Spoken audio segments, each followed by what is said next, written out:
Good evening भाई, good evening सभी को। सभी लाइव हैं? चलो बहुत बढ़िया है। सुबह के 2 घंटे के क्लास के बाद राइट नाउ लाइव। जितना जोश आप में उतना जोश हम में। चलिए लाइव आ गए, बहुत अच्छे। सेशन स्टार्ट किया जाए।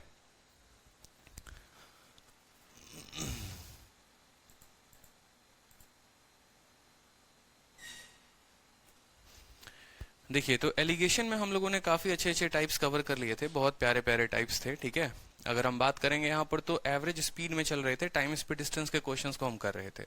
एलिगेशन की शीट आप लोगों को कल मिल जाएगी, ठीक है, कोई दिक्कत की बात नहीं है। अब हम आ जाते हैं परसेंटेज बेस्ड क्वेश्चन पे। परसेंटेज बेस्ड क्वेश्चन, बिल्कुल। परसेंटेज बेस्ड क्वेश्चन में देखेंगे तो सबसे पहला टाइप जो आता है वो आता है पॉपुलेशन बेस्ड क्वेश्चन। ठीक है, गुड इवनिंग सभी को। Good evening, good evening, good evening. कोई दिक्कत नहीं है, बहुत अच्छे रेडी हैं। ठीक है, तो पॉपुलेशन बेस्ड क्वेश्चन के क्वेश्चंस को एक बार देखते हैं। जैसे मान लो कि पहला क्वेश्चन आपका ये रहा। इस क्वेश्चन से मैं आपको पूरा एक्सप्लेनेशन देने की कोशिश करूंगा यहाँ पर, और पूरा समझेंगे आप कि इसका स्ट्रक्चर जो होता है मेन, वो स्ट्रक्चर क्या होता है। ठीक है, जैसे क्वेश्चन देखो, यहाँ पर कहा गया है कि एक कस्बे की जनसंख्या 1,20,000 है। यदि पुरुषों की संख्या में 7% और महिलाओं की संख्या में 10% की वृद्धि होती है तो शहर की जनसंख्या में 9.5% की वृद्धि होगी। उस शहर में रहने वाले पुरुष और महिला की आबादी के बीच का अंतर ज्ञात करिए। अगर आप इसको रिलेट करोगे ना, देखो, अगर आप, मैं बार बार एक बात बोलता हूँ, अरिथमेटिक इतना इजी है जिसका कोई लिमिट नहीं है, लेकिन समझने के लिए बस थोड़ा सा हमारा माइंड का जागरूक होना जरूरी है। ठीक है, तो जागरूक होना जरूरी है। उसको तो आज तक समझ नहीं पाए तो अरिथमेटिक को समझ लो। अरिथमेटिक समझ लोगे तो थोड़ा सा फायदा हो जाएगा। जैसे अगर यहाँ देखोगे ना, इसको सिंपल इंटरेस्ट के साथ रिलेट करो जरा एक बार। रिलेशन बहुत जरूरी है। ठीक है, सिंपल इंटरेस्ट में रिलेट करते थे तो क्या होता था कि एक व्यक्ति के पास इतने पैसे होते थे। ठीक है, ये टोटल 1,20,000 एक व्यक्ति के पास पैसे हैं। कुछ पैसों को 7% के दर से ब्याज देता है और कुछ पैसों को 10% दर से ब्याज में जमा करता है बैंक में। कुछ पार्ट को 7% के दर से किया, कुछ पार्ट को 10% के दर से किया, और पूरे पर जो उसे ब्याज मिला वो 9.5% मिला। तो आपसे यही पूछा जाएगा कि दोनों पैसों का अंतर क्या होगा। सवाल सेम है, सेम सवाल है जैसे सिंपल इंटरेस्ट में होता था। ठीक है, बस यहाँ पर उसी लैंग्वेज को बदल दिया जाता है अरिथमेटिक में, और यहाँ पर क्या किया गया, आपको बोल दिया गया कि देखो, शहर की जनसंख्या थी, महिला में इतना वृद्धि हुआ, पुरुष में इतना वृद्धि हुआ, बता दो जल्दी से। क्योंकि जो सिंपल इंटरेस्ट है, साधारण ब्याज जो है, वो भी तो वृद्धि ही है, वो भी तो इंक्रीमेंट ही है। बताओ, अगर एक पार्ट पे इतना % का इंक्रीमेंट है, दूसरे पर इतना है, ओवरऑल इतना है, वो भी इंक्रीमेंट है, ये भी इंक्रीमेंट है। एलिगेशन का मेन कंसेप्ट ही होता है, ठीक है, कि हमने 2 पार्ट बनाए, पहले पार्ट को कुछ % से बढ़ाया, दूसरे पार्ट को कुछ % से बढ़ाया, टोटल पार्ट को बीच में रखा, और वो रेशियो देगा नंबर ऑफ पार्ट्स का। ठीक है, तो जैसे यहाँ पर एलिगेशन लगाएंगे तो सेम तरीके से मेल का परसेंटेज इंक्रीज या डिक्रीज यहाँ पर लिखते हैं, फीमेल का परसेंटेज इंक्रीज या डिक्रीज यहाँ लिखते हैं कि मेल में प्रतिशत वृद्धि कितनी हुई।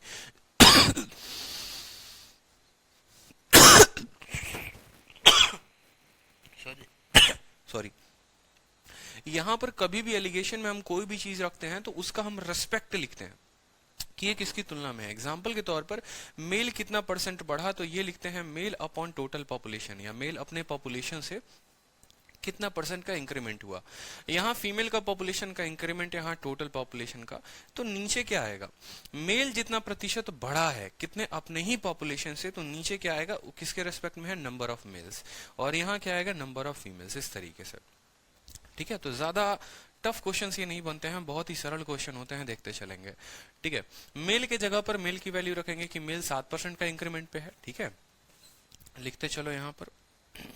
मेल का जो इंक्रीमेंट है वो कितना है, 7% है। फीमेल का जो इंक्रीमेंट है वो कितना है, 10% है। मेल यहाँ लिख दिया, फीमेल यहाँ लिख दिया। टोटल को कहाँ रखेंगे, टोटल को रखेंगे बीच में, 9.5% को रख दो बीच में यहाँ पर। 10 में से 9.5 गया तो 0.5। ठीक है, और 9.5 में से 7 गया तो 2.5। जब आप इनका रेशियो देखोगे तो 1:5 जो होगा वो रेशियो होगा। ये 1:5 किसका रेशियो है, ये नंबर ऑफ मेल है और ये नंबर ऑफ फीमेल है। अगर आप यहाँ देखेंगे स्ट्रक्चर में, हर एलिगेशन के हर टाइप के लिए मैंने आप लोगों का स्ट्रक्चर बनाया है ताकि ये आपके माइंड में स्ट्रक्चर ध्यान रहे। ठीक है, किसी भी किताब में आपको ये स्ट्रक्चर नहीं मिलने वाला है, तो ये क्लास नोट्स आप लोगों के लिए बहुत फायदेमंद होने वाली है एलिगेशन की। तो नंबर ऑफ मेल और नंबर ऑफ फीमेल का क्या मिला, हमें रेशियो मिला 1:5 जो है वो नंबर ऑफ मेल और नंबर ऑफ फीमेल का हमारा रेशियो है। अगर हम इस रेशियो को हल करने की कोशिश करेंगे तो देखो 5 और 1 6, ये क्या हो जाएगा टोटल पॉपुलेशन, और टोटल पॉपुलेशन का मान कितना दे रखा है 1,20,000। हमसे पूछा क्या है, डिफरेंस पूछा है, यानी हम ऐसा बोल सकते हैं कि जो 1,20,000 है वो कितने का मान है, वो 1 जमा 5 का मान है, 6 का मान है, और अंतर कितने का है, अंतर जो है वो 4 यूनिट का है। 6 का मान 20,000, ठीक है, 1 का मान 20,000, ठीक है, तो 4 का मान कितना 80,000, 80,000 इज द करेक्ट आंसर। ठीक है, यस सर, इस ट्रिक की वजह से लर्न हो जाता है, बहुत अच्छे, क्लियर है।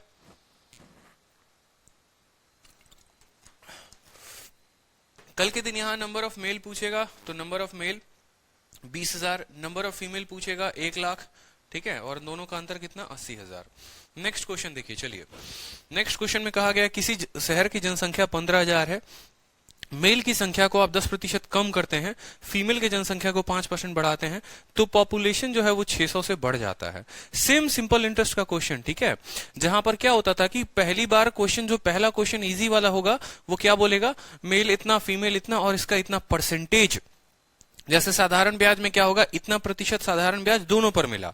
और दूसरा वाला टाइप क्या होता था, दूसरा वाला टाइप हमारा ये होता था कि टोटल साधारण ब्याज 2 सालों में, 3 सालों में या 1 सालों में इतना बढ़ा, टोटल साधारण ब्याज देता था। तो हम क्या करते थे, उस साधारण ब्याज को पता करते थे कि ये कितने प्रतिशत का मान है, याद आ रहा है या नहीं आ रहा है कि ये कितने प्रतिशत का मान है। तो सेम तरीके से यहां पर इनको हम पता करेंगे कितने प्रतिशत का मान है। ठीक है सर, टाइम स्पीड डिस्टेंस कब होगा, बहुत जल्दी होगा सौरभ नंदी। देखो अपने तरफ से पूरा स्पीड अप करने का मैंने कोशिश कर दिया है। सुबह में अलजेब्रा हो रहा है, एलिगेशन हो रहा है, एलिगेशन के बाद अगला टॉपिक ही आपका टाइम स्पीड डिस्टेंस बचता है। 2 टॉपिक होते हैं, एक एवरेज और एक टाइम स्पीड डिस्टेंस। तो एवरेज होगा और फिर उसके बाद टाइम स्पीड डिस्टेंस हो जाएगा, कोई दिक्कत नहीं है। तो यहां पर सबसे पहले पता करने की जरूरत है, देखो 600 को। क्यों भैया, क्योंकि यहां पर अगर आप देखेंगे तो आप बोलेंगे सर मेल जो है ना, देखो नंबर ऑफ मेल डिक्रीज हुआ है, और डिक्रीज के लिए साइन किसका इस्तेमाल करेंगे, माइनस का। तो माइनस 10% का डिक्रीज है। फीमेल जो है वो इंक्रीज हुए हैं, फीमेल की जनसंख्या बढ़ी है, 5% से बढ़ी है, और टोटल पॉपुलेशन जो है वो इंक्रीज हुआ है 600। तो यहां हम 600 नहीं लिख सकते हैं ना, बताइए, यहां पर प्रतिशत लिखना पड़ेगा, तभी तो हम इनको कंपेयर कर पाएंगे। तो परसेंटेज हम कैसे लिखेंगे, इस बात को समझिए कि यहां पर हम 600 को परसेंटेज में कैसे बदलेंगे। तो हमें पता करना होगा क्या, कि भाई तुम 600 जो हो तुम किसके, 15,000 के कितने प्रतिशत हो। जैसे जो ब्याज मिलता था वो मूलधन का कितना प्रतिशत होता था, तो 600 जो है वो किसका, 15,000 का। तो 600 बटे 15,000 इंटू क्या करेंगे, 100 करेंगे। 3 जीरो से आपके 3 जीरो खत्म, 15 से आपका 4 बार में खत्म। तो यहां जो परसेंटेज आएगा वो कितना आएगा माय डियर, +4% आएगा, +4% आएगा, समझिए। अब जरा आप इनका रेशियो निकालिए, रेशियो बड़े अच्छे तरीके से। 5 में से 4 गया तो कितना हो जाएगा, 1 हो जाएगा। और 4, ठीक है, अगर आप देखोगे तो 4 माइनस, और ये कितना है -10, 4 माइनस -10, तो ये हो जाएगा 4 + 10 यानी 14%। तो यहाँ कितना आएगा, 14 आएगा। बहुत बच्चे गलती क्या करते हैं यहाँ पर, बहुत बच्चे गलती ये करते हैं कि 4 और 10 यहाँ 6 लिख देंगे। 6 नहीं लिखना है आपको, क्योंकि भाई ये 4 -10 है, और माइनस क्या हो जाते हैं, प्लस हो जाते हैं। जब माइनस माइनस के साथ मल्टीप्लाई होगा तो क्या हो जाएगा, प्लस हो जाएगा। ये बाहर है ब्रैकेट, इसका मतलब क्या है, ये मल्टीप्लाई का साइन है। क्लियर है, कोई दिक्कत यहां पर। चलिए, तो 1:14, यानी अगर हमारा मेल 1 है तो फीमेल कितनी है, 14 है। ठीक है, हमसे बोला गया है नंबर ऑफ मेल बता दीजिए, टोटल जनसंख्या 15,000 की है, और ये जो 15,000 है ये 1 जमा 14 15 का मान है। हमसे मेल पूछा गया, 1 का मान पूछा गया है, यानी 1000 इज द करेक्ट आंसर, जो आप सभी का सही उत्तर है। एक भी स्टूडेंट ऐसा नहीं है जिसने कमेंट बॉक्स में क्वेश्चन में गलत दिया हो आंसर। एलिगेशन का लेवल। चलिए नेक्स्ट, अब मान लो इसी तरीके से पॉपुलेशन पर क्वेश्चन आता है, इससे ज्यादा कुछ क्वेश्चन बनते नहीं है। ठीक है, तो परसेंटेज का आप सेकंड टाइप देखो, ये इंपॉर्टेंट है। ठीक है, और इस क्वेश्चन को, इनकम एक्सपेंडिचर के क्वेश्चन को, मतलब 90% बच्चे 100 मान के करते हैं। ठीक है, जैसे सबसे पहले मैं आपको सवाल ही दिखाना चाहूंगा कि सवाल आपका है क्या, और फिर बताऊंगा कि इसमें एलिगेशन कैसे लगता है। जैसे अगर आप इस क्वेश्चन को देखेंगे तो सवाल को देखिए। क्वेश्चन में क्या कहा है कि किसी फैमिली का इनकम 6% से कम हो गया, उसका खर्चा भी 8% से कम हो गया, और सेविंग जो है वो इंक्रीज हो गया कितने परसेंट से, 4% से। तो रेशियो बता दीजिए इनकम का या एक्सपेंडिचर का। ये सवाल आपके पेपर में आता है। ठीक है, अगर आपके सवाल ये परसेंटेज में दे दिया जाए ना, अगर यही क्वेश्चन परसेंटेज में दे दिया जाए तो आप क्या करते हैं, आप बोलते हैं कि सर देखिए इनकम उसका 100 रुपया था, कोई दिक्कत की बात। अब इनकम जो है वो डिक्रीज हो गया है 6 से, मतलब इनकम 94 हो गया है। ठीक है। एक्सपेंडिचर जो है वो 8% से क्या हो गया, डिक्रीज हो गया। एक्सपेंडिचर 8% से डिक्रीज हो गया है, ठीक है। चलो इस क्वेश्चन को नहीं, मैं एक और क्वेश्चन आप लोगों को देता हूं, उसमें आप लोग 100 मानकर पक्का करते होगे, ठीक है। हाँ ये क्वेश्चन देखो आप, इस क्वेश्चन को देखो आप, इसको पक्का 100 मानकर आप लोग करते हैं।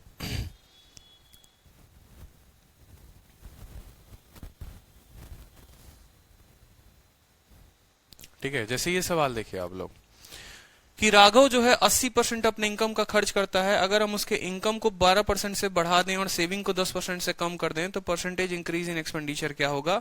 ये सवाल सिर्फ और सिर्फ आपको देखने को मिलता है परसेंटेज के टॉपिक में। जब आप प्रतिशत पढ़ते हैं ना तो ये सवाल वहां आता है। जब मैंने परसेंटेज आप लोगों को पढ़ाया होगा तो भी मैंने आप लोगों को परसेंटेज में ये सवाल 100 मानकर कराया था, और मैंने वहां एलिगेशन से भी कराया था, और मैंने कहा भी था कि एलिगेशन जब आएगा तो एक्सप्लेन करेंगे। राघव अपने इनकम का कितना परसेंट, 80% खर्च करता है, तो आप बोलते हो कि सर उसका इनकम जो है वो कितना मान लेते हैं, 100 मान लेते हैं। तो एक्सपेंडिचर कितना हो जाएगा, एक्सपेंडिचर 80 हो जाएगा, और सेविंग कितना हो जाएगा, सेविंग जो है वो 20 रुपए की हो जाएगी। कोई दिक्कत की बात। अब बोला गया इनकम में 12% बढ़ा दिया जाए, यानी इसमें कितना परसेंट बढ़ा, 100 का 12%, यानी 12 का इंक्रीमेंट हो चुका है, ठीक है, 12 का इंक्रीमेंट हो चुका है। सेविंग को हमने बढ़ा दिया, सेविंग को कम कर दिया है 10% से, यानी 20 का 10% सेविंग 2 से कम हो गया है, सेविंग 2 से कम हो गया। ये 100 में 12 बढ़ गया, 112 हो गया, ठीक है। ये 20 में 2 कम हो गया है, 18 नया सेविंग हो गया है। तो अब आप खुद बता दो कि जो इनकम होता है वो एक्सपेंडिचर प्लस सेविंग होता है, तो जो इनकम होगा वो एक्सपेंडिचर प्लस सेविंग होगा, यानी 112 में से मुझे 18 घटाना पड़ेगा, यानी 94 जो होगा वो मेरा क्या होगा, नया एक्सपेंडिचर होगा। 94 जो होगा वो क्या होगा, नया एक्सपेंडिचर। देखो 100 रुपए थे, 80 खर्च करता था, 20 बचाता था, इसमें 12% का बढ़त हुआ यानी 112 हो गया, इसमें 10% की कमी हुई यानी ये 18 हो गया। 112 में से जब आप 18 को घटाएंगे तो 12 12 तो चला गया, 6 और जाएगा 94। अब आपसे पूछा जाएगा कि बताओ एक्सपेंडिचर में कितना परसेंट का इंक्रीज हुआ। यही तो पूछा गया, what will be the percentage increase in expenditure. आप बोलोगे पहले 80 खर्च करता था, अब 94 खर्च करता है, 14 ज्यादा खर्च करता है। 14 खर्च करता है किसके ऊपर, 80 के ऊपर, इंटू 100, ठीक है। 20 से 4 बार में, 20 से 5 बार में, ठीक है। 14 पचे 70/4, 70/4 35, 17.5 उत्तर हो जाएगा हमारा, ठीक है। ऑप्शन सारे के सारे गलत है, 17.5% जो होगा वो करेक्ट आंसर होगा। मान लो 17.5% जो है वो क्या हो जाएगा, करेक्ट आंसर इसका हो जाएगा। लेकिन ये कैसे करोगे, जब बेसिक मेथड से करोगे ना तब ऐसे सवाल को हल करोगे, लेकिन अगर बेसिक से नहीं करोगे, एलिगेशन लगाओगे तो कैसे होगा। पहले एक बार इसका बेसिक देख लो, ठीक है। बिल्कुल परसेंटेज से ये बेसिक मेथड से होता है, लेकिन आज के बाद ऐसा नहीं करना। मैं नुकसान बताऊंगा, इसका नुकसान क्या है, मैं इसका नुकसान बताऊंगा आपको कि इसका नुकसान क्या है, बहुत बड़ा इसका नुकसान है। देख लीजिए एक बार। हाँ ऑप्शन रॉन्ग है, 17.5% जो है वो करेक्ट ऑप्शन है। हेलो, हाँ सर उसमें एक फाइल,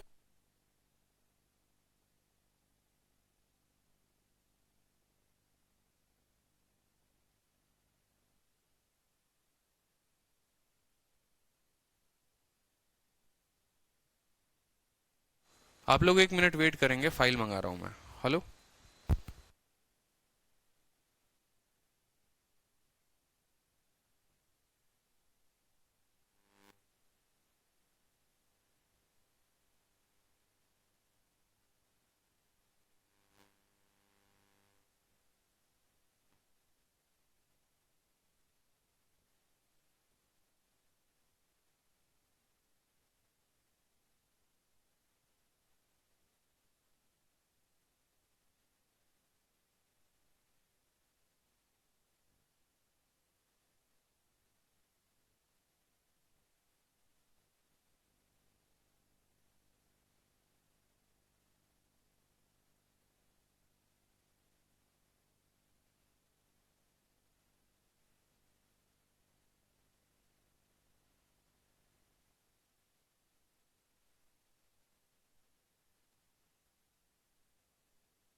ये फाइल जो है उसमें कुछ क्वेश्चंस मिसिंग है, तो इस वजह से एक और फाइल मंगवा रहा हूँ, वो फाइल ज्यादा सही है, अप्रोप्रिएट है। क्लियर है। तो ये सवाल देखो कि बचपन में हम कैसे करते थे, इस सवाल को ऐसे हल करते थे, जो कि आज के बाद हमें ऐसे हल नहीं करना है। इसके बहुत सारे नुकसान हैं। इसका नुकसान ये है कि अगर मान लो 16 सही 2/3% दे दे, 11 सही 1/9% दे दे, तो इसको निकालते रह जाओगे। जैसे मान लो सेविंग में बोल दे कि सेविंग में 11 सही 1/9% का कमी हो गया या बढ़त हो गया, तो 20 का 1/9 निकालते रह जाओगे और समय बर्बाद कर लोगे अपने जीवन का। तो ये सवाल जो है आज के बाद ऐसे नहीं करना है, ठीक है। जितने भी इनकम एक्सपेंडिचर के क्वेश्चंस होते हैं उनको हम कैसे लगाएंगे, अभी हम उनको देखने वाले हैं, ठीक है। अभी हम उनको देखने वाले हैं, बिल्कुल। कोई डाउट है क्या आप लोगों का? कोई डाउट है क्या, बताइए। कोई डाउट है, बताइए। एक स्टूडेंट पूछ रहे हैं सर पेपर में जो है वो कैसे करते हैं, डायरेक्ट से ले सकते हैं क्लास परसेंटेज के बाद। सौरभ मिश्रा डायरेक्ट ले सकते हैं क्लास परसेंटेज के बाद, ऐसा नहीं है, ठीक है। एलिगेशन जो है पूरा आप पढ़ने के बाद आप करोगे। साथ में आप सभी के लिए एक इंपॉर्टेंट बात मैं सबसे पहले बता दूं, देखो जिन बच्चों का पेपर है राइट नाउ, सीएचएसएल का पेपर है, सीजीएल का पेपर है, एक इंपॉर्टेंट काम करना, ज्यादा से ज्यादा क्विज देना और ज्यादा से ज्यादा मॉक देना। मैं बार बार एक बात पे रिलाई कर रहा हूँ, ठीक है। क्विज जो है वो सबसे ज्यादा भी देना जरूरी है, और उसी तरीके से सिलेबस को भी मल्टीपली रिवाइज करते रहो। जितने क्वेश्चंस मैंने कराए हैं ना, और जितना मैंने नोट्स आप लोगों को दिया है, जो भी क्लास नोट्स मैंने दिए हैं, जितने भी चैप्टर्स के दिए हैं, उन सभी क्लास नोट्स को बस एक बार रिवाइज करो। इसी वजह से मैं आप लोगों को बार बार एक बात बोलता था, ठीक है, कि एग्जाम के वक्त में आपकी ये वीडियो काम नहीं आने वाली है, ठीक है। एग्जाम के वक्त में आपके दो ही चीजें काम आएंगी, एक तो आपका शीट काम आएगा और एक आपका क्लास नोट्स काम आएगा। एग्जामिनेशन हॉल के बाहर भी बैठे होगे ना, अगर कोई क्वेश्चन पता चला कि अरे पेपर में ये वाला टाइप पूछा, ऑन द स्पॉट अपने फोन में क्लास नोट्स को डाउनलोड करके और वहीं पर वो टाइप को देख सकते हो कि उसको हल कैसे किया जाता है। तो ये फायदेमंद आपके लिए हो जाएगा सिचुएशन, इस बात को ध्यान रखो। तो अगर अच्छे नंबर लेकर आने हैं तो करना एक ही काम है कि जितने टॉपिक मैंने पढ़ाए हैं सभी को रिवाइज करते चलो, सभी को रिवाइज करते चलो। क्लास नोट्स को बस रिवाइज करो मैथ में और कुछ मत करो। जितना मैंने पढ़ाया, अपने जो क्लास नोट्स आपने खुद के बनाए हैं उनको रिवाइज करिए, या जो क्लास नोट्स मैंने आपको दिया हुआ है आप उसको रिवाइज करिए, ठीक है। 16 को एयरफोर्स से क्या करूं भाई, ठीक है, तो इसके लिए तो कुछ करिए मत, बस जितनी रिवीजन हो सकता है उतना ज्यादा करिए। सर कर दिया मेल, हेलो, करिए सर जल्दी, ठीक है। और करंट अफेयर जो है ना, करंट अफेयर लास्ट के अक्टूबर मंथ से लेकर इस महीने के फरवरी या मार्च तक खत्म करिए, फरवरी या मार्च तक खत्म करिए। क्लियर है? बताइए। मैथ्स की पूरी तैयारी नहीं हुई है, मैथ्स की पूरी तैयारी नहीं हुई है भाई, तो देखो इसमें गलती किसकी है। पूरे साल आप सोते रहेंगे और पूरे साल सोने के बाद आप सोचेंगे कि जो हम मैथ्स की तैयारी कर लें, तो ऐसा संभव नहीं है। अब देखो जनरली क्या होता है कि इनकम एक्सपेंडिचर क्वेश्चंस को हम हल कैसे करते हैं, सेम तरीके से समझना। जो आपका इनकम है वो इनकम कैसे बना है, इनकम दो चीजों से मिलकर बना है। इनकम जो है एक एक्सपेंडिचर और दूसरा सेविंग से मिलकर बना है। मतलब अगर आपका 100 रुपए का इनकम है तो वो इनकम बराबर होगा, मान लो 80 रुपए खर्च किए और 20 रुपए जमा किए, 70 रुपए खर्च किए 30 रुपए जमा किए। मतलब इनकम जो होता है वो हमेशा क्या होता है, इनकम जो होता है वो हमेशा दो चीजों पर डिपेंड करता है, सेविंग पर और दूसरा किस पर, एक्सपेंडिचर पर, ठीक है। सेविंग पर और दूसरा कितना, एक्सपेंडिचर पर। तो अगर हम इसको एलिगेशन के सेटअप में फिट करने की कोशिश करें कि यहाँ पर ये क्या इसके सेटअप में फिट हो पाएगा, तो हम यहाँ पर देखते हैं कि देखो जो एक्सपेंडिचर है, जो इनकम है, वो हमेशा बीच में रहेगा। जैसे total number of student male, ठीक है, total number of student male student female student, total population male population female population. उसी तरीके से ये क्या हो गया, टोटल इनकम। हमेशा एलिगेशन का नियम है कि जो मेन पार्ट है, जो फिक्स है, जिसके दो ब्रांचेस निकले हुए हैं, तो जो मेन पार्ट है वो हमेशा बीच में रहेगा और इसके दो ब्रांचेस होंगे, एक एक्सपेंडिचर वाला ब्रांच होगा और दूसरा सेविंग वाला होगा। लेकिन हमें ये बात हमेशा से पता है कि एलिगेशन में कभी भी यहाँ पर हम डेटा को नहीं रखते हैं, यहाँ पर वो वैल्यू रखते हैं जो किसी के रेस्पेक्ट में होता है, किसी के तुलना में होता है, ठीक है। जैसे एक्सपेंडिचर का परसेंटेज इंक्रीज या डिक्रीज, इसका मतलब क्या हो गया कि एक्सपेंडिचर जो है वो कितना बढ़ा पुराने वाले एक्सपेंडिचर से, ठीक है, जैसे आपने देखा ना पीछे वाले क्वेश्चन में कि 80 से एक्सपेंडिचर 94 हो गया, तो आप क्या बोलते थे कि एक्सपेंडिचर 14 बढ़ा किसके ऊपर, 80 के ऊपर। तो ये 14 का इंक्रीज हो रहा है 80 के ऊपर, इस वजह से यहाँ एक्सपेंडिचर का इंक्रीज लिखते हैं, प्रतिशत इंक्रीज। और जो बट्टे में होता है वो क्या होता है, नीचे होता है, यानी टोटल एक्सपेंडिचर आ गया। उसी तरीके से सेविंग बढ़ा, मान लो सेविंग 14 बढ़ा कितने, 80 के ऊपर पर, तो सेविंग का परसेंटेज यहां लिखेंगे और उसके नीचे क्या आएगा, सेविंग आएगा। ये हमारा सेटअप होता है। यानी कल के दिन अगर हमारा सवाल ऐसा बोल दे कि एक्सपेंडिचर 20% बढ़ गया, इनकम इतने परसेंट बढ़ गया, सेविंग इतना परसेंट बढ़ गया, तो इस तरीके से हमारा सेटअप होने वाला है। रीजन क्यों है कि इस सेटअप में यहां पर बिठाया वो मैंने आपको बताया। यहां पर जो भी क्वांटिटी लिखते हैं उसकी तुलना होती है वो किसी के रेस्पेक्ट में होता है, ठीक है, और नीचे वो वैल्यू आता है जिसके रेस्पेक्ट में ये होता है। एक्सपेंडिचर बढ़ेगा एक्सपेंडिचर के रेस्पेक्ट में, सेविंग बढ़ेगा सेविंग के रेस्पेक्ट में, इसी वजह से जो है यहाँ पर एक्सपेंडिचर और सेविंग आया है। क्लियर हो गया आप लोगों को। तो जैसे ये सवाल आप लोगों ने बनाए हैं वो सवाल मैं आप लोगों को बता देता हूं, एक बार मैं फाइल देख लूं। एडवांस मैथ कब से स्टार्ट होगी वीओडी बैच में? आप शायद देखते नहीं हैं या जागरूक नहीं है। आपकी क्लास 2 हो चुकी है अलजेब्रा की आज सुबह में, थोड़ा देखा करें और अपडेट रहा करें। हाँ सर भेज दिया रैंकर्स गुरुकुल पे ना, देख रहा हूं सर।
आप लोगों की शीट का स्पेशली मैं बहुत ध्यान रखता हूँ यहाँ पर, ठीक है, कि आप लोगों की शीट में ज़्यादा गलती ना मिले।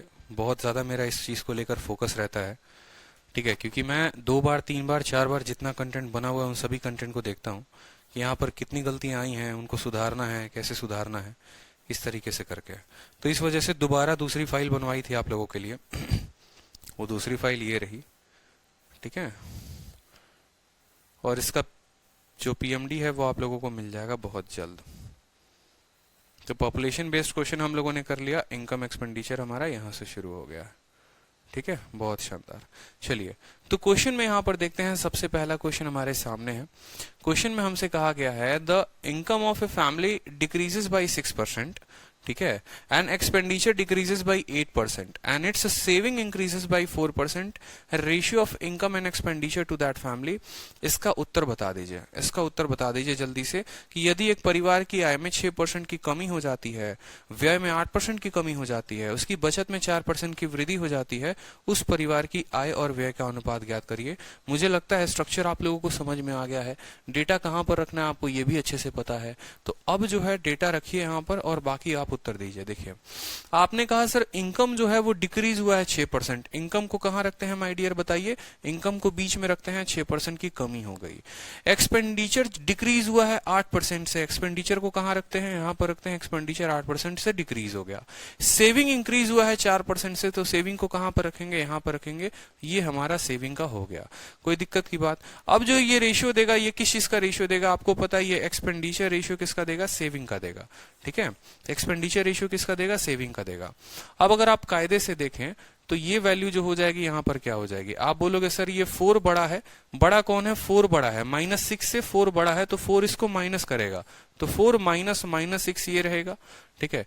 इन दोनों में कौन बड़ा है, तो इन दोनों में -6 बड़ा है, तो -6 माइनस कितना हो जाएगा, -8। कोई दिक्कत की बात, तो 4 + 6 कितना हो जाएगा बताओ जल्दी से, ये 4 + 6 हमारा 10 हो जाएगा, और -6 + 8, तो 8 में से 6 गया तो कितना हो जाएगा, 2 हो जाएगा। रेशियो जो आ गया वो कितना आ गया, रेशियो 5:1 आ गया। रेशियो जो आ गया माय डियर वो कितना आ गया, 5:1 आ गया। लेकिन ये 5 एक्सपेंडिचर है, 1 सेविंग है, तो टोटल इनकम कितना होगा, टोटल इनकम 6 होगा। आप लोगों को पता है ना, ठीक है, अच्छे से पता है, बताइए यहाँ पर एक पॉइंट तो क्लियर ही है कि जो हम ये 8 लिख रहे हैं ये क्या लिख रहे हैं, एक्सपेंडिचर, जो 4 लिख रहे हैं वो क्या लिख रहे हैं, सेविंग, ठीक है। तो ये जो आया होगा एक्सपेंडिचर है और ये क्या है, सेविंग है। सवाल में हमसे पूछा है find the ratio of income, तो इनकम कितना होगा, कोई व्यक्ति 5 खर्च करता है 1 बचाता है तो उसकी इनकम 6 होगी, ठीक है। और to that ratio of income to expenditure, और एक्सपेंडिचर कितना है, 5 है, तो 6:5 जो होगा वो हमारा उत्तर होगा। Option number A is the correct answer. Question clear हुआ हर किसी को, बताइए जल्दी से, ठीक है। तो ये सवाल, आपको एक और बात हम बता दें, ये सवाल की फ्रीक्वेंसी इतनी है कि अगर आप पेपर इस बार देने जा रहे हैं तो इस मेथड को जरूर ध्यान रख के जाइए। हर शिफ्ट में कम से कम एक सवाल जो है इसके ऊपर था, ऑल्टरनेट शिफ्ट में आज आया, फिर 2 दिन बाद आया, फिर 3 दिन बाद आया, इस तरीके से करके ये सवाल बड़ा प्यारा होता है। जिसको सही मेथड पता है वो सेकंडों में उत्तर निकाल देगा, और जिसको सही मेथड नहीं पता है वो 100 और 20 और 40 मानकर करते रहेगा, वो सवाल बनेगा नहीं यहाँ पर, ठीक है। चलो नेक्स्ट देखो यहाँ पर सेम तरीके से कि राघव जो है अपने इनकम का 80% खर्च करता है। ये वाला सवाल आ गया जिसको मैंने 100 से बताया था आप लोगों को, और इसी सवाल को अभी कुछ देर पहले 100 से बताया था। अब इसी सवाल को हम क्या करेंगे, इसी सवाल को हम एलिगेशन से बनाएंगे, और कैसे बनाएंगे समझेंगे। हमसे सेम तरीके से एलिगेशन पे फिट करना है, और अभी मैंने आप लोगों को 100 पर ये बताया था।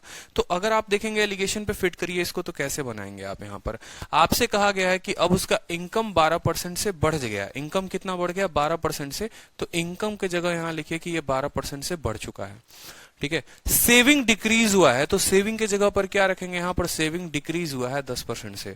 हमसे पूछा गया what will be the percentage increase in expenditure, मतलब ये वाला मान हमसे पूछा गया है कि x% जो है ये +x% से बढ़ रहा है, इस x का मान क्या होगा। उसके अलावा और कोई डेटा दिया है तो बिल्कुल दिया है कि राघव अपने इनकम का 80% खर्च करता है। 80% खर्च करने का मतलब क्या हो गया कि वो जो है 80% की वैल्यू अगर आप देखोगे तो 80% 4/5 के बराबर होता है। यानी अगर उसकी इनकम 5 है तो उसमें वो 4 खर्च कर रहा है, तो बचा कितना रहा है, 1। तो खर्च के नीचे कितना लिखेंगे, 4, और बचत के नीचे कितना लिखेंगे, 1। क्या यहां तक ये सेटअप क्लियर है आप लोगों के माइंड में या नहीं है, मुझे ये कमेंट बॉक्स में भी उत्तर दीजिए, ठीक है। बड़ा सिंपल सा, बड़ा सरल सवाल है यहाँ पर, ठीक है। मैंने कहा था ना शीट मैंने अपडेट करवाई है, देखो इसके आंसर सही हैं, और यहाँ पर ये बकायदा लिखा भी हुआ है सीजीएल मेंस 11 सितंबर 2019, लेकिन जो दूसरी वाली पीडीएफ थी उसमें नहीं लिखा हुआ था, तो ये पूरा का पूरा अपडेट करवाया हुआ है, ठीक है। यहां पर देखो 10% की कमी आई सेविंग में, इनकम 12% से बढ़ गया, एक्सपेंडिचर कितना से बढ़ाएंगे, और यहां क्या होगा, रेशियो देगा। मतलब इस सवाल के पूछने के 2 तरीके होते हैं, और वो दोनों टाइप मैंने आप लोगों के शीट में डलवा दिए हैं। पहला टाइप होता है ये जहां पर इन तीनों का दे दे और रेशियो निकलवा दे। दूसरा टाइप होगा कि रेशियो देकर ये 2 टाइप दे देंगे, एक तीसरा पूछ लेगा। अब आपको अच्छे से पता है, मैंने 1000 बार कहा है ज्यादा बुद्धि का प्रयोग ना करो, ठीक है। सिंपल उत्तर दे दिया करो। x × 4 कितना हो जाएगा, देखो ये 12% जो होता है, आप बोलोगे ये 12 की जो वैल्यू होती है बराबर, इन दोनों को गुना करेंगे आपस में, तो x × 4, ठीक है। फिर प्लस करेंगे, फिर इन दोनों को क्या करेंगे, गुना करेंगे, तो कितना हो जाएगा, -10। बट्टे में कितना, 4 + 1, माइनस में कितना हो जाएगा, 4 + 1, तो 4 + 1 5, 5 × 12 कितना हो जाएगा, 60। 60 बराबर 4x माइनस कितना, 10, ठीक है। ये 10 इधर जाएगा तो 70/4 जो होगा वो x का मान होगा। 70/4 का मतलब कितना हो गया, 17.5% करेक्ट आंसर है। तो इसमें कितना हमें आसान हो गया बनाना, बताओ जल्दी से, कितना आसान हो गया।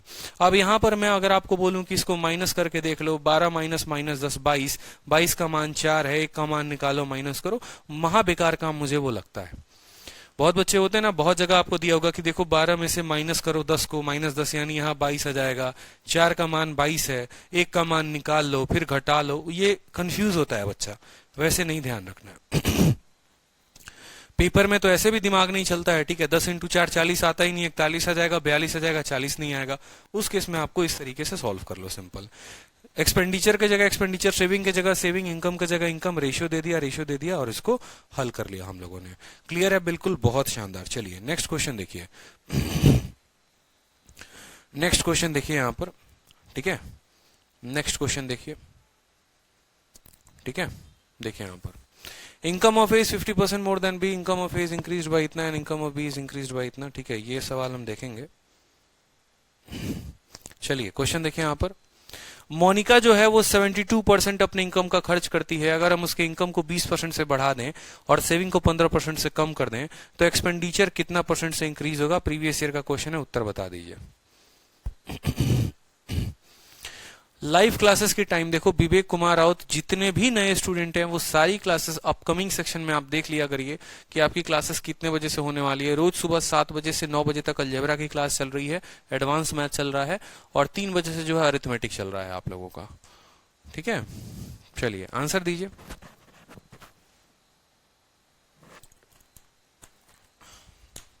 आंसर दीजिए, चलिए जल्दी से आंसर दीजिए।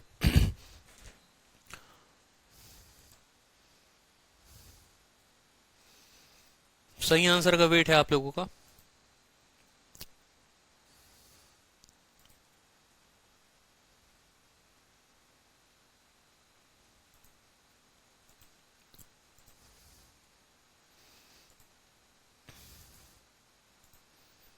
सेम स्ट्रक्चर है, पिछला वाला ही स्ट्रक्चर है, कुछ इसमें करना नहीं है, कुछ भी नहीं करना, सिंपल है, आंसर दे सकते हैं, ठीक है। बस वहां राघव था, यहां मोनिका है।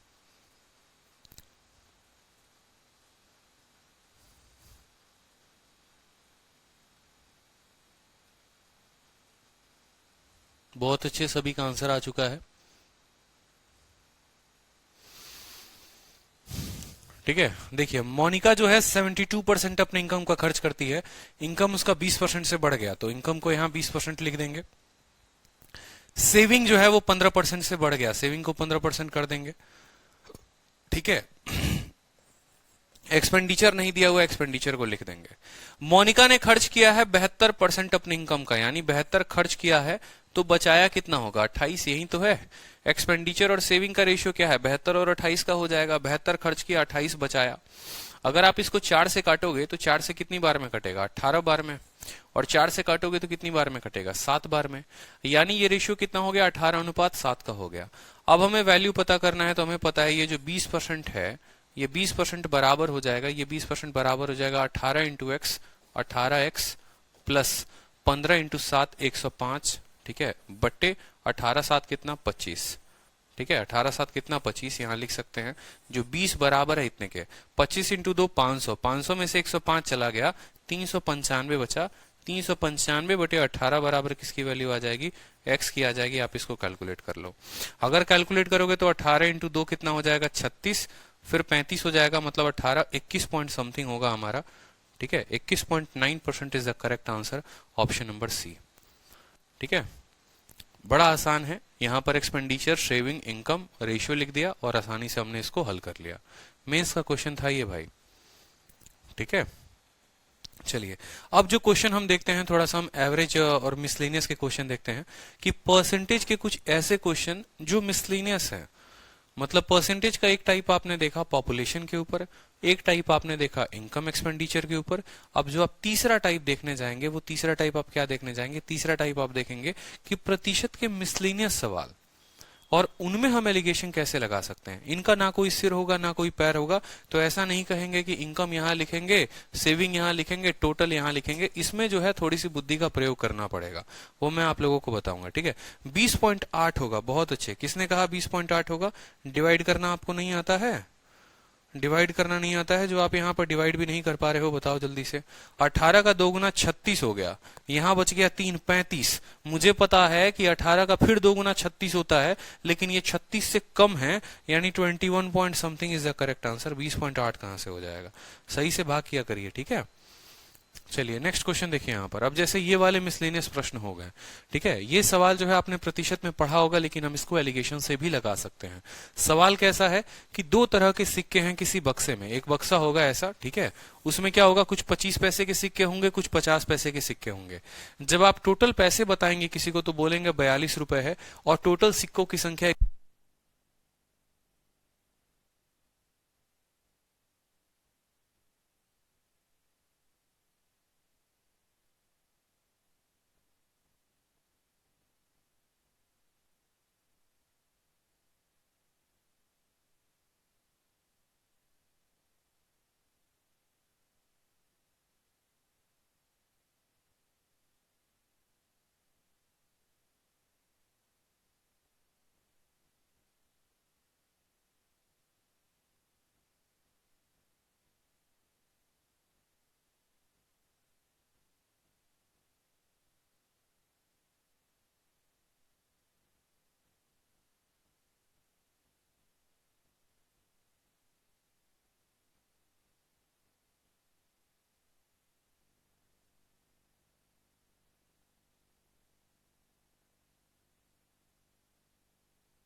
अब अगर मान लो यहां से पूछा जाए, ठीक है, कि 25 पैसे के सिक्के कितने हैं तो बताना पड़ेगा, या 50 पैसे के सिक्के कितने हैं तो बताना पड़ेगा। तो बचपन में ऐसे सवालों को हम क्या करते थे, हम यहाँ पर बचपन में हमें सेम ये सवाल है आपकी छठी सातवीं क्लास का, ठीक है, और छठी सातवीं क्लास में आप जब एनसीईआरटी में पढ़ते होंगे linear equation in two variable, तो वहां पर ये सवाल आप लोगों को मिलता होगा कि ये दो वेरिएबल वाला प्रश्न है। तो बच्चा क्या बोलता था कि 25 पैसे का सिक्का मान लो x मान लेते हैं, तो बोलता था कि 25 पैसे के सिक्के 25x, 50 पैसे के सिक्कों को मान लेते हैं 50y, 50y, यानी 25 पैसे का अगर एक सिक्का है तो 25 रुपया, 25 पैसे का अगर 10 सिक्का है तो आपका 2.5 रुपए, मान लो यहाँ पर 2.5 रुपए हो गया, और 50 पैसे के 10 सिक्के हैं 5 रुपए हो गए। इस तरीके से ये टोटल क्या होता था, टोटल रुपए के बराबर हो जाता था।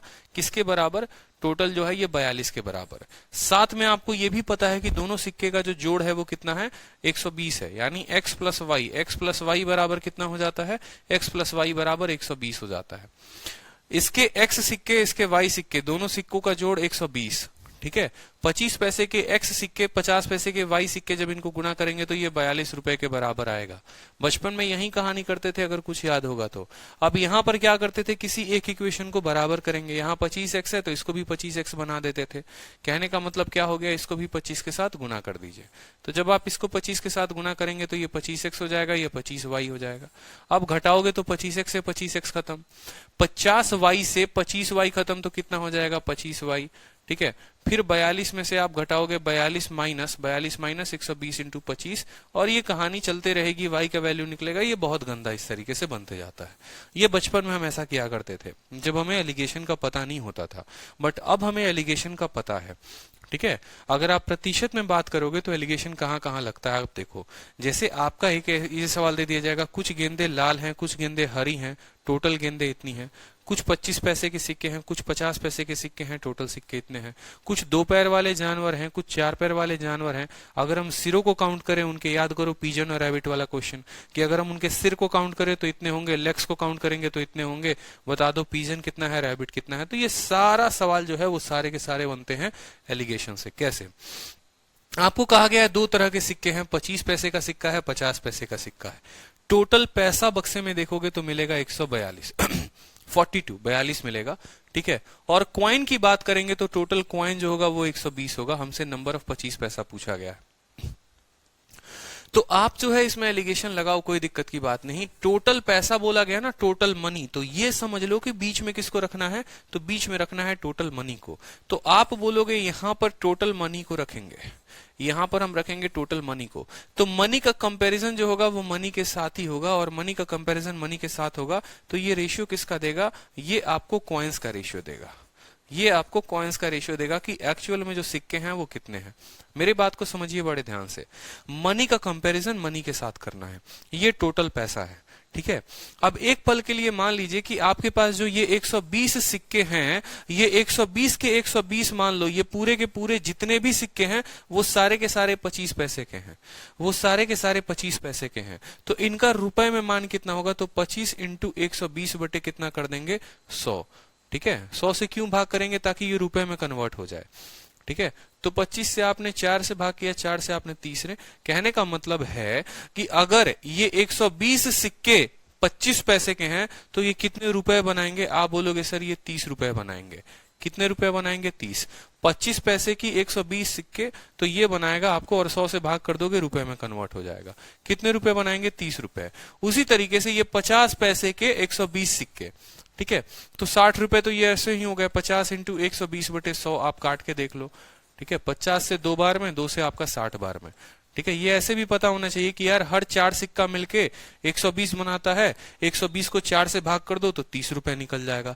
हर 2 सिक्का मिलकर 120 बनाता है, 120 को 2 से भाग कर दो तो 50 पैसे का निकल जाएगा, यानी ये 60 रुपया ये बनाया। मेरे कहने का मतलब, अगर सारे सिक्के, अगर मान लो यहाँ पर सारे सिक्के 25 पैसे के होते तो 30 रुपए बनाते, सारे सिक्के अगर 50 पैसे के होते तो 60 बनाते, लेकिन ऐसा नहीं है। कुछ सिक्के इसके हैं, कुछ सिक्के इसके हैं, इसी वजह से पैसा कितना बन रहा है, 42 बन रहा है। अब इनको घटाओ, यहां पर एलिगेशन लगाओ इस पे, तो 60 में से 42 गया तो कितना बचा, 18, ठीक है। और 42 में से 30 गया तो कितना बचा, 12। 42 में से 30 गया तो कितना बचा, 12। यहां पर कोई दिक्कत की बात। रेशियो अगर आप देखोगे तो आपका रेशियो आ गया 3:2, 3:2। ये कौन सा है, ये 25 पैसे वाला सिक्का है, और ये कौन सा है, ये 50 पैसे वाला सिक्का है। किसका रेशियो आ गया बताइए जल्दी से, आपका जो रेशियो आ गया वो सिक्कों का संख्या का रेशियो आ गया कि 25 पैसे वाले 3 सिक्के हैं और 50 पैसे वाले 2 सिक्के। टोटल सिक्के है कितने, तो आप बोलोगे सर टोटल जो कॉइन है वो 120 है, ठीक है। तो आप बोल सकते हो ये जो 120 कॉइन है ये कितने का मान है, 3 और 2 5 का मान है। हमें कितने का मान निकालना है, 25 पैसे का निकालना है। 25 पैसे वाले की 3 कॉइन है, इसको 3 से भाग करो, 5 से काटोगे तो 24 बार में 24 इंटू 3 72 उत्तर हो जाएगा आपका कि 72 कॉइन जो थे वो इतने थे। अल्टीमेट अगर हम बात करें सिक्कों में एलिगेशन कैसे लगाते हैं, तो जितने भी कॉइन होंगे उसको मल्टीप्लाई कर देना, 25 पैसे की वैल्यू आ जाएगी। जितने भी कॉइन होंगे मल्टीप्लाई कर देना, 50 पैसे की आ जाएगी। ये आपका टोटल अमाउंट हो जाएगा, और रेशियो निकालोगे तो ये कॉइन्स का रेशियो देगा, ठीक है। क्लियर है, बहुत शानदार। चलो इसी के ऊपर एक और कॉइन्स का एक और क्वेश्चन देखिए, चलिए यहाँ पर एक और कॉइन का क्वेश्चन देखिए, ठीक है, कि 2 तरह के कॉइन है किसी बक्से में, 25 पैसे का है, 50 पैसे का है। टोटल पैसा देखोगे बक्सा में तो 36 रुपए है, ठीक है। नंबर ऑफ कॉइन जो है वो कितना है, 90 है, ठीक है। अगर नंबर ऑफ कॉइन को हम इंटरचेंज कर दे तो टोटल मनी क्या होगा। अब ये थोड़ा अच्छा सवाल पूछा जाता है, बट कोई दिक्कत की बात नहीं। सूरज कुमार कह रहे हैं सर मेरा 2022 में सीजीएल एग्जाम देना है मुझे, सर इस बैच के नोट्स से हो जाएगा और 24 मई वाली बैच लेनी होगी सर।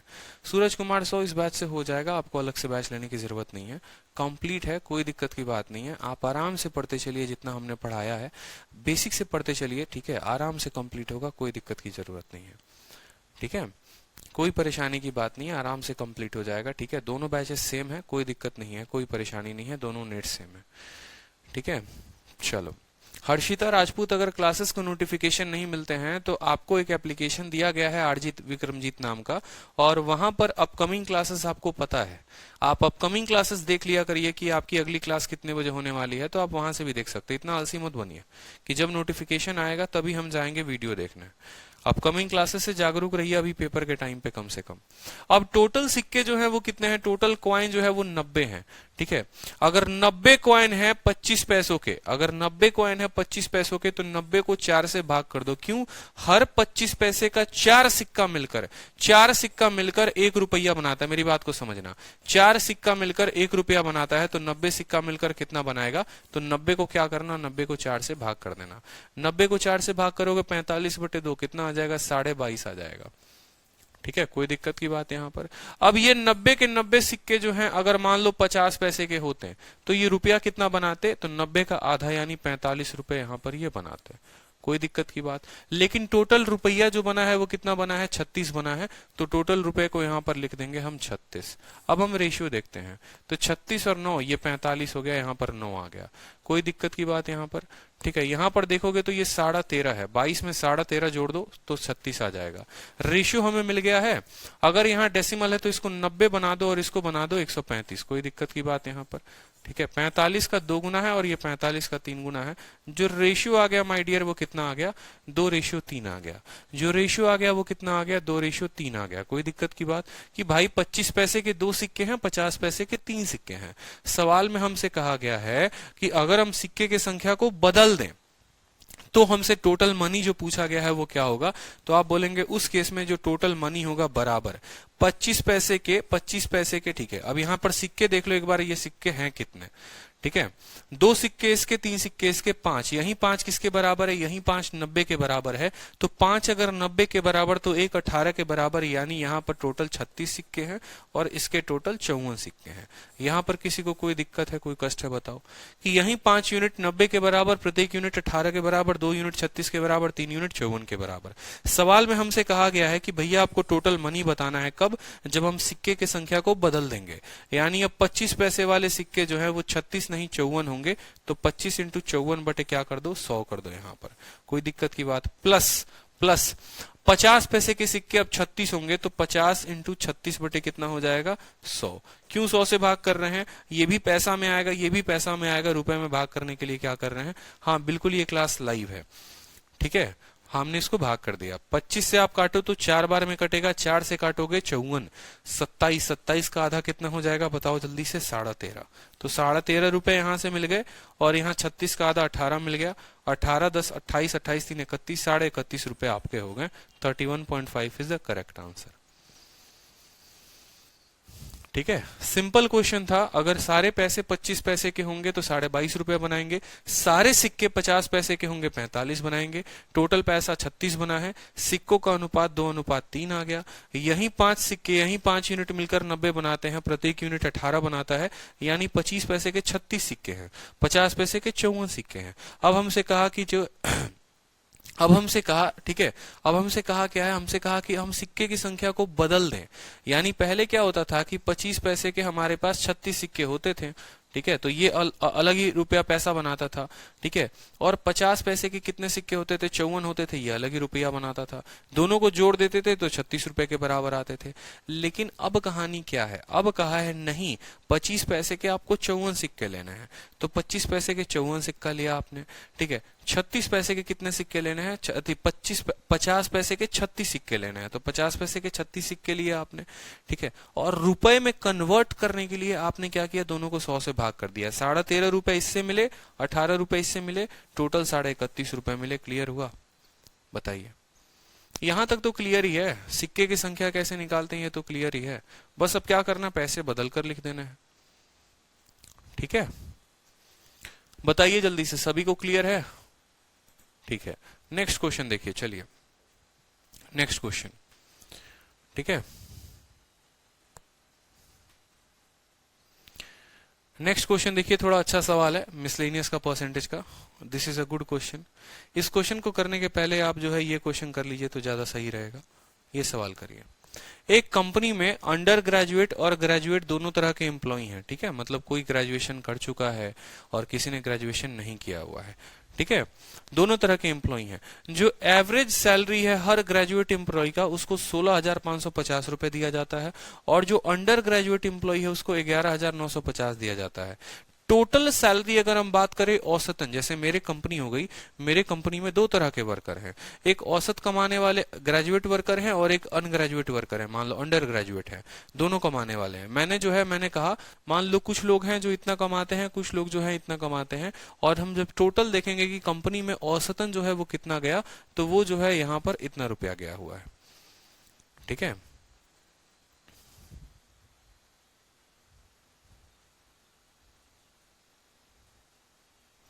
सर लास्ट क्वेश्चन में टोटल कॉइन से पहले मल्टीप्लाई करके 100 से डिवाइड किया, इसमें पहले क्यों नहीं किया? अरे सेम बात है यार, ठीक है, ऐसा कुछ नहीं है यहाँ पर। इसमें कंफ्यूजन क्या है? इसमें कुछ भी तो कंफ्यूजन नहीं है।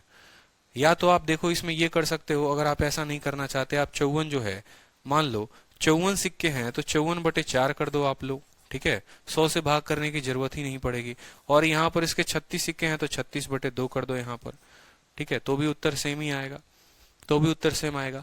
25 पैसे के 54 सिक्के, हर 4 सिक्का मिलकर 1 रुपया बनाता है तो 54/4 इतना रुपया बन जाएगा, ठीक है। 50 पैसे के 36 सिक्के, हर 2 सिक्के मिलकर 1 बनाता है तो 36/2 18 हो जाएगा। ऐसे भी कर लो, क्या दिक्कत है, ठीक है। तो यहाँ पर औसतन मेरी कंपनी को कितना रुपया मिलता है, औसतन मेरी कंपनी को जो है 14,750 रुपए देने पड़ते हैं।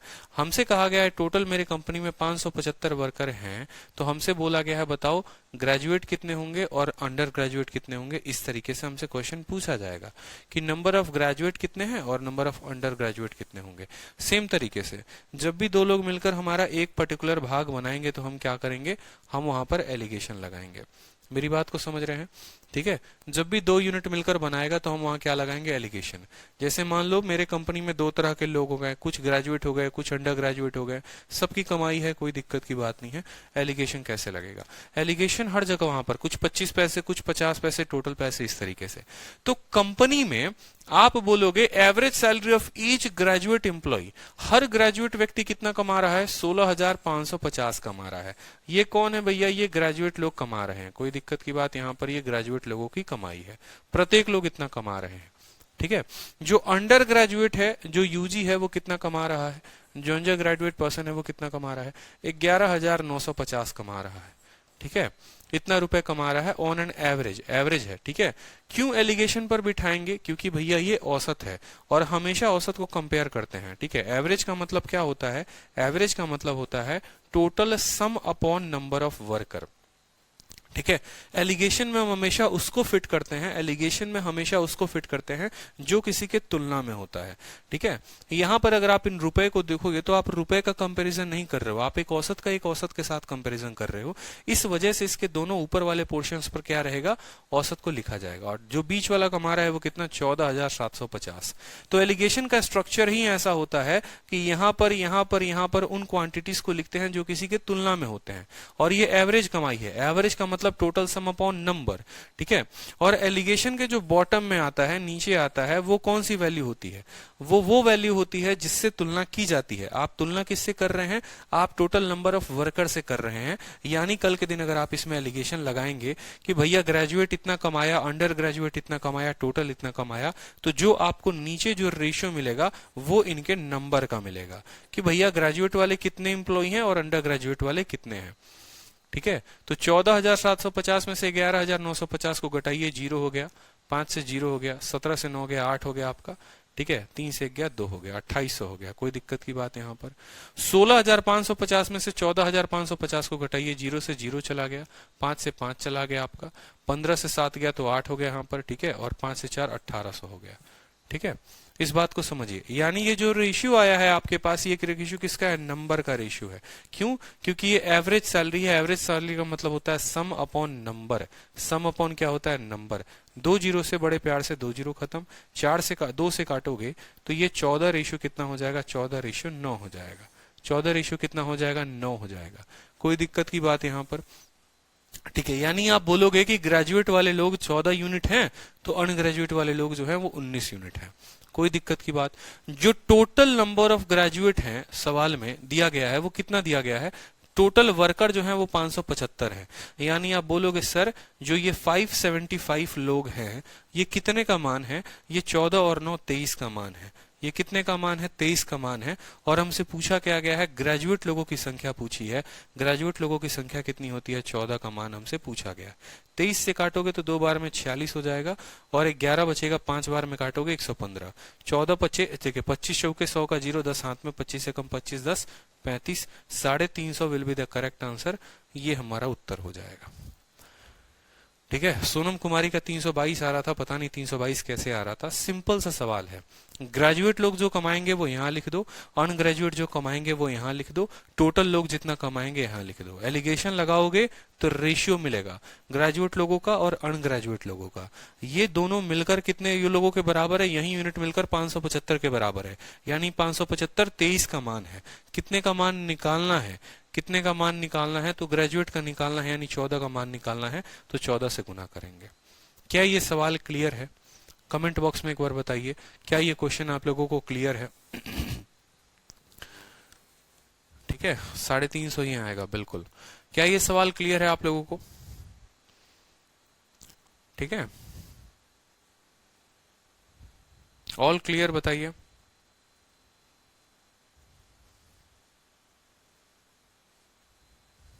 यस सर, क्लियर है, बहुत अच्छे। चलिए, तो एलिगेशन की एक और अभी क्लास दिख रही होगी आप लोगों को, ठीक है। ये क्लास 5 के नाम से दिख रही होगी, उस क्लास पर लाइव आ जाइए, ये क्लास एंड होने वाली है। ठीक है, ये क्लास एंड होने वाली है, क्लास 5 में आप लोग लाइव आ जाइए, सभी के सभी क्लास 5 में लाइव आ जाइए। ये क्लास एंड हो रही है, 5 में लाइव आ जाइए।